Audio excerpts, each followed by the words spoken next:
NGOच्या नांवा सकयल हांच्यांनी ज्या पद्धतीची लोकांक आपूण मदत करता म्हणून लोकां कडल्यान पयशे घेवन अशा पद्धतीचे वेगवेगळी कृत्यां सुरवात केल्ली आसा। हांव पर्टिक्युलर मनीस अशें म्हणना, सरकार हांकां कोणाकूच वगी रावचो ना। ताका 4 जून पर्यंत ज्युडिशियल कस्टडी आयल्या।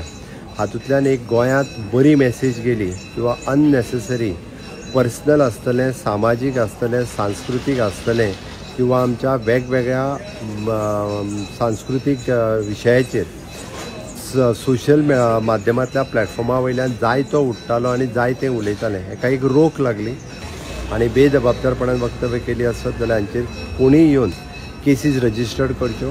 ह्या सगळ्या जाणांक ताचेर केसीस रजिस्टर करून अकॉर्डिंग टू द लॉ ताचेर कायद्यान ॲक्शन घेतली वयतली। हे बोलणं तेवढंच बोचत नाही जेव्हा महिला एखादी काहीतरी आपल्या धर्माबद्दल आणि काहीतरी अनोद्गार काढते त्यावेळी जास्त दुखतं।